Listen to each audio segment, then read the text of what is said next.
আসসালামু আলাইকুম। আশা করি যে যেখানে আছেন সবাই ভালো আছেন, সুস্থ আছেন। আলহামদুলিল্লাহ, আল্লাহ পাকের রহমতে আমরাও ভালো আছি, সুস্থ আছি। তো ক্যামেরার সামনে আসলাম কারণ আলহামদুলিল্লাহ আল্লাহ পাকের রহমতে আমার ছেলে আমাদের শবে বরাতের বাজার করতে 2000 টাকা দিয়ে গেছে কিছুক্ষণ আগে। কারণ শবে বরাত আইসা পড়ছে। তো এখন তো আর সচরাচর মানুষ এগুলা করে না। তারপরও যারা আগের থেকে কইরা আইছে, যাদের ঘরে ছেলে মেয়ে আছে ছোট ছোট, তারা করে। কারণ খাবারের জিনিস তো কখনো হারাম হয় না। তো আমরাও করি, প্রতিবারই করি, কিন্তু আগে করি 3-4 দিন আগে বা 1 সপ্তাহ আগে করি।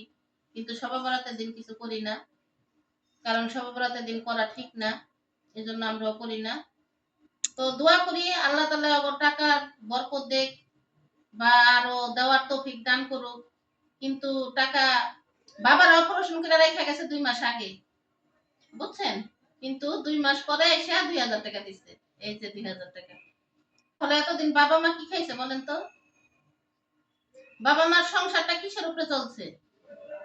কারণ মানুষ যখন বুড়া হয় তখন কিন্তু হাজার সম্পদ থাকলো আমার কিছু নাই, তারপর আমি বলতেছি কারণ আমার তো কিছু নাই, যাদের আছে অনেক সম্পদ আছে, কোটি কোটি টাকার সম্পদ আছে, তারাও কিন্তু সম্পদের আশা করে না, আশা করে আল্লাহর, আশা করে ছেলে মেয়ের। কিন্তু আমার স্বামী ওই আশাও নেই। তারপরও ভাগ্যে আল্লাহ কি রাখছে বলতে পারি না। তো দোয়া করি ওদেরকে আল্লাহ হেদায়েত দান করুক, আর ওর বাবাকে দেখানোর তৌফিক ওদের দান করুক। আপনারাও দোয়া করবেন। আর ইনশাআল্লাহ আমি এই টাকা নিয়ে বাজারে যাব, বাজারে নিয়ে আপনাদের সাথে শেয়ার করব। সাথেই থাকবেন, সম্পূর্ণ ব্লগটি দেখবেন, কারণ আমি বাজারে যাব। তো বাজারের ভিডিও তো আপনাদের সাথে শেয়ার করতে পারবো না, কারণ এলাকার অবস্থা খুবই খারাপ। আমি মোবাইল নিয়ে বের হইতে ভয় পাই। এজন্য বাসায় যখন নিয়ে আসবো তখন আপনাদের সাথে শেয়ার করব।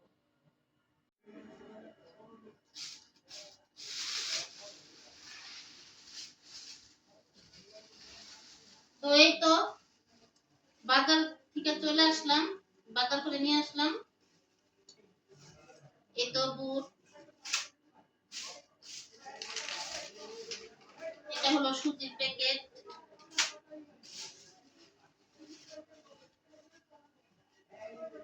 এখানে আছে গরম মশলা, কিশমিশ, তারপরে জিরা, এগুলো আছে। এই তো ঘি,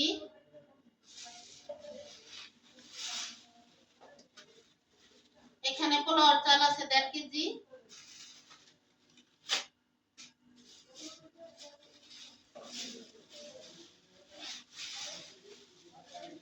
এখানে চিনি আছে 1.5 কেজি,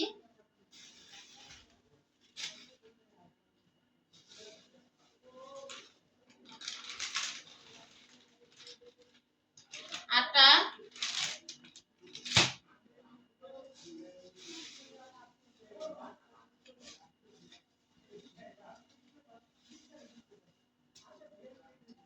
এখানে আছে চালের গুঁড়া, শুকনা চালের গুঁড়াটা বাজারে কিনতে পাওয়া যায়, চালের গুঁড়াটা।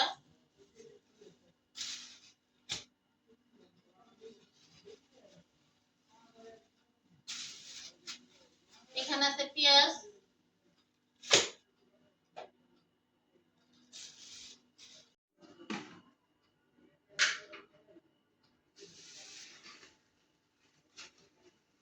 তো বাজারগুলো ঢাইলা রাখতেছি, কারণ চিনি গুলো না হলে ফুটা হলে পরে ঘর নষ্ট হয়ে যাবে। তো আপনাদের সাথে তো আমি সবকিছু শেয়ার করলাম। ছেলে টাকা দিয়ে গেছে শবে বরাতের বাজার করতে, বাজার এনে সবকিছু শেয়ার করলাম, টাকা দিয়ে গেছে এগুলো শেয়ার করলাম। কারণ ওর বাবা আজকে 4 মাস ধরে কাজ করে না, ছেলে জানে যে আমার বাবা কোথা থেকে আনবে, এই জন্য ছেলে দৌড়ে এসে টাকা দিয়ে গেল।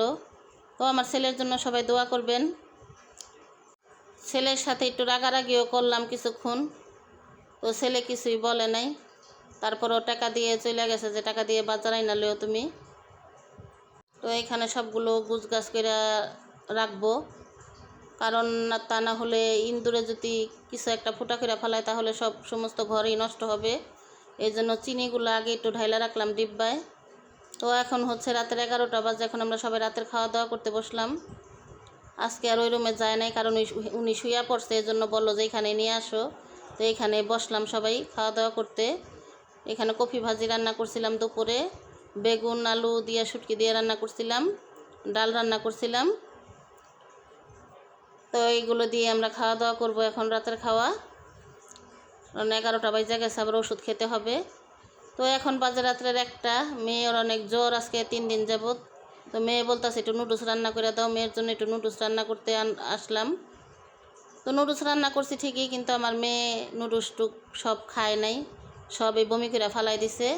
তো আমার আজকের ভিডিওটা আপনাদের কাছে কেমন লাগলো কমেন্টে জানাবেন। ভালো থাকবেন, সুস্থ থাকবেন, আল্লাহ হাফেজ।